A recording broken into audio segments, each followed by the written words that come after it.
ওয়ালাইকুম রহমতুল্লাহ।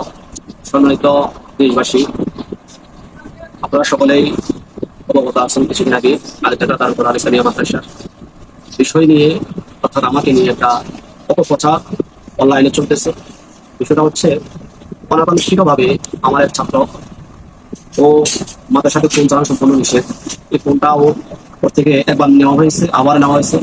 সেই খবর কারণে লগের ছাত্রদেরকে ওকে যখন আবার জিজ্ঞেস করলাম, সে বলছে ফোনের সাথে বিষয়টা সে ভিডিও করছে। সেই ভিডিও করার পরে এর থেকে অন্য কেউ এটা ওর মোবাইল থেকে নিয়ে যাওয়ার পরে একজন একজন করে বিভিন্ন ধরনের মোবাইলের বিভিন্ন লোকের কাছে মোবাইলে চলে গেল। তার সাথে যখন জিজ্ঞেস করলাম তুমি ওকে ছিল আসলে যে ছেলেকে আপনার ওয়াইফ, তাহলে তোমাদের এই বিষয়টা আমার ওয়াইফ জানার পরও এই বিষয়টা বাইরে ছাড়ছো, এখন মানুষ কি মনে করবে? সে তখন কান্না করতেছে বলতে হুজুর আমার মাফ করে দিয়ে। ছাত্র তো ছাত্রই হয়, ওর বিষয়ে আমার কোনো অভিযোগ থাকে না। বিষয়টা এখন এমন হয়েছে, কিছুদিন ধরে এটা গত 2 থেকে 3 দিন অনলাইনে বিভিন্ন সাংবাদিক অথবা একটা গ্রুপের মাধ্যমে অপপ্রচার হচ্ছে। আসলে বিষয়টা আমার মাদ্রাসার শুভাকাঙ্ক্ষী যারা আছে, এলাকার বন্ধুবান্ধব যারা আছে, বিষয়গুলো ওনারা আসে দেখলেন। দেখার পরে এবং আমার রামগতি সাংবাদিক ভাইয়েরাও আসলেন, আশা করে এগুলো আমাকে তদন্ত করলেন। এটা পূর্ণাঙ্গ উনি আমার স্ত্রী। এখন আমার স্ত্রীকে নিয়ে আসলে আমার অফিস পক্ষে যেটা হয়েছে, এটা এখন অনেকে অনেক ধরনের কথা অপপ্রচার করতেছে। আসলে আপনারা এই বিষয় নিয়ে বিভ্রান্ত হবেন না।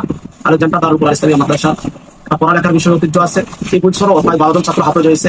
গত বছর 8 জন হাফেজ হয়েছে, তার ভিতরে একজন 8 মাসে কোরআন হাফেজ হয়েছে।